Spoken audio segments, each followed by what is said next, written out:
Mr. Chairman, when the House rose yesterday, I was dealing with the criticism and strong condemnation made my honorable friend Dr. Kunzru against the conduct of ministers when they go out for election campaign on behalf of their party candidates. The language he used was, of course, strong, and it is open to any member to use such language as he considers proper.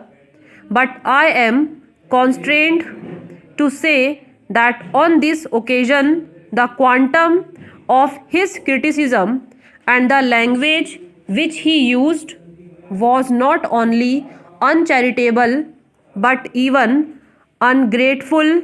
He went to the length of not only suggesting but also specifically accusing the ministers of being dishonest inasmuch as they tried to invent some government business so that they might be able to government expenses and with high government officers. The charge that he levelled against the ministers was threefold.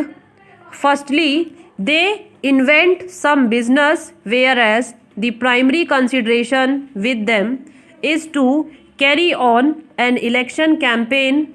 Secondly, they go about in government cars and their tour expenses are debited to the government account. And thirdly, they use the police officers and the magistrates to help them in connection with the elections. The third is, of course, by implication. Then, sir, he has said something more than what I thought him to have said. I have said that it was only by implication. Now, it was not only by implication, but he says that he really meant it, and he found the police officers and the magistrate helping the ministers in organizing meetings. Well, sir, so far as his personal knowledge in this respect is concerned, I will not be so bold as to say that it is not correct, for I have always held Dr. Kunzru in very high esteem ever since my college days. Therefore, so far as his personal knowledge of anything is concerned, I would not dispute it, though I might say that my personal experience in this respect has always been otherwise. Possibly on some one occasion it may have been a different matter when Dr. Kunzru saw it. Well, the police officials are, of course, there. Sometimes some magistrate is also there, particularly when our Honorable Prime Minister goes about on an election campaign, or for that matter wherever he goes, and that is necessary for security reasons.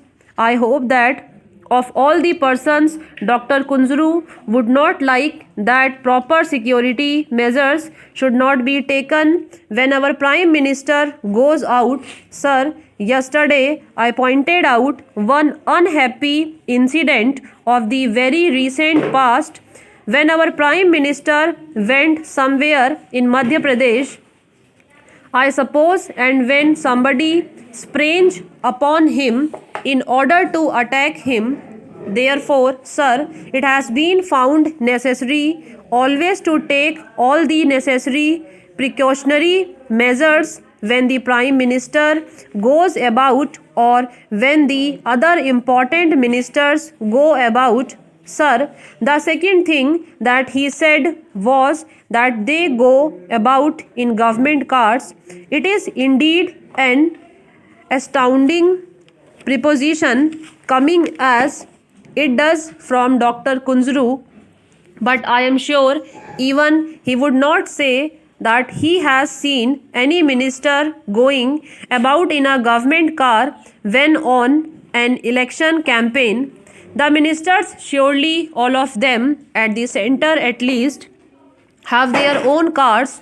Of course, they are lent money by the government, but then they have to pay it back in installments, and the wear and tear thereof is all being borne by the ministers themselves. So, I fail to see where the question of a government car comes in. Then, sir, he has said that the expenses are all debited to the government account. I wish before making such a statement he had made his position sure about it. Has he any basis for it? Surely this is not correct. I say that it is absolutely incorrect. Our Prime Minister, whenever he goes out not only on an election campaign but on any Congress business, the entire expenses of his tour and travel are borne by the Congress or by the Prime Minister himself. In the year 1952, when he went round the country on the election campaign, every single rupee of the expenditure was borne by the All India Congress Committee. This news may be a little discomforting to Dr. Kunzru, but then here is the fact: whenever the went on such a business, the charges were borne by the All India Congress Committee. Whenever he went on plane, the charges were borne by the All India Congress Committee.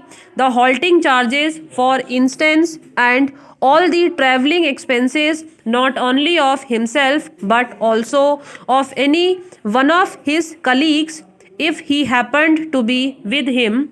This is so not only in the case of the Prime Minister but even in the case of other ministers. Whenever they go out on Congress business, they are sent out by the Congress committee and their entire expenses are borne either by the All India Congress Committee or by the ministers themselves.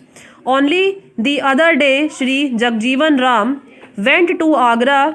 It is a very recent instance, only about a couple of months ago. He went there on election business and not a rupee of that travelling expense was debited to the government account. All that expense was borne by the Congress when Shri Jagjeevan Ram went to Andhra Pradesh during the election campaign there. All the expenses incurred by him were borne either by the Congress party or by Shri Jagjeevan Ram himself. Sir, here are specific instances which I am giving. I would, however, like to know from Dr. Kunzru whether he can substantiate his charge by anything definite. Let it not be documentary, but let him at least prove it by his personal knowledge. If he says that, I will be prepared to admit that on some occasion it may have been so, but has he got personal knowledge with respect to even one single instance?